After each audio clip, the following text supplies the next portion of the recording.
Alright, we're going to tie a rabbit's foot emerger here. I'm going to tie this on a straight hook. I also tie this a lot on a curved hook, so something like a scud hook. It's generally referred to when you buy them. The Timco 2487 is probably the one I tie on most often. But it is but I'll tie this on a straight hook. Just one, it's a little easier to kind of manage. But again, feel free to kind of riff on this. So I'm going to start off with some 6/0 black thread. Generally, I tie this with a color of thread to match the dubbing of the body. But you know, you can tie with pretty much anything. I just like how the black thread kind of shows up on the on the video. So pretty basic fly, only made up of I guess 3 materials. We've got your brown, this is a brown colored Zelon kind of thing, so any sort of synthetic hair. Got a little ice dub, I think, in there. For the trailing shuck, we've got your standard ice dub. For the body, we're going to use this both for the abdomen as well as the thorax. We'll show you that in a second. And then, you know, this one gets its name from a rabbit's foot, right? So here we have a foot of a rabbit, and a buddy of mine actually has a friend, so it's a friend of a friend, who hunts rabbit, and he hangs a bunch of these by the furnace every fall, and I am lucky enough to have scored one this past fall. So it's so one thing about fly tying is, you know, if you have friends who tie and also who hunt, or maybe even just friends who hunt, you can take advantage of their largesse.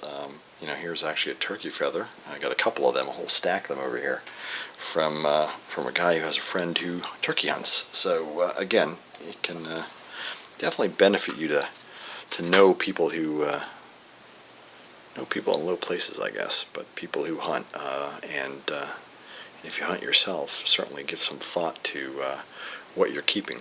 So anyway, we're going to start with a little of that brown Zelon as the shuck.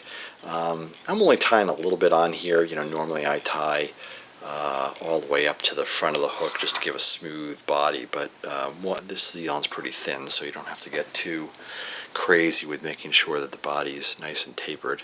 And I usually just snip that tail off a little bit. Some people like to leave it ragged. But again, you don't have to really smooth out the body on this, because as you'll see, it's going to be a bit bulky up towards the front. So I'm going to go back to the tail and start. I'm going to make this a green one. I was off fishing the Housatonic a week or so ago. Or, well, it feels like a week or so ago. It was actually about 3 days ago. And was doing very well in green. So there's a nice green caddis hatch coming off this time of year.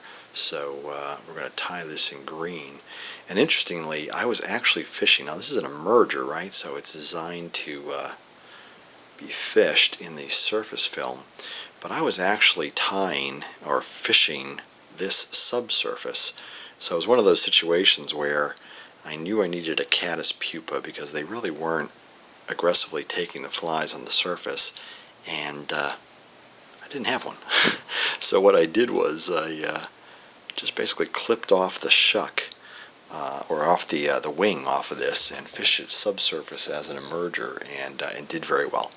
So so there we have it. We've got our body. It's a little buggy. This is a buggy fly, so you know, don't get too wrapped up in making it super neat.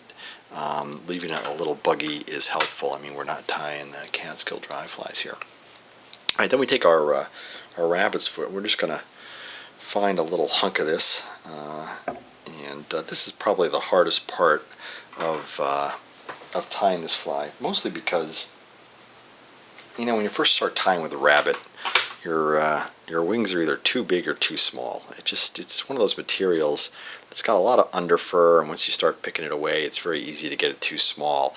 But you want a, you know, good sized little hunk of it, and you know, again, you want to measure it out to be, you know, maybe length of the abdomen, And again, I'm just going to use a little pinch wrap to get this seated. And this is a material that is can be a little floppy and flop around the hook. So you really do have to kind of be a little bit careful about mounting it on the hook. Otherwise, it could spin around and cause you trouble. So we'll just clip off the back. So this fly is essentially done, except for a little abdomen. I also sometimes put legs on this. That's kind of the way the pattern is traditionally tied, if you will.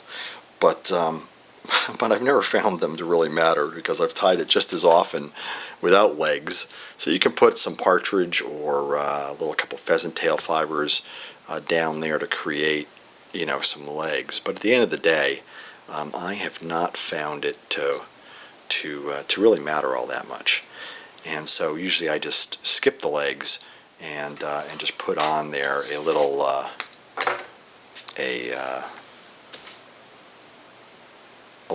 head and or thorax and then skip the rest.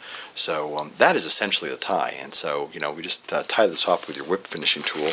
And of course that's buried somewhere on my desk. So let me go look for that here.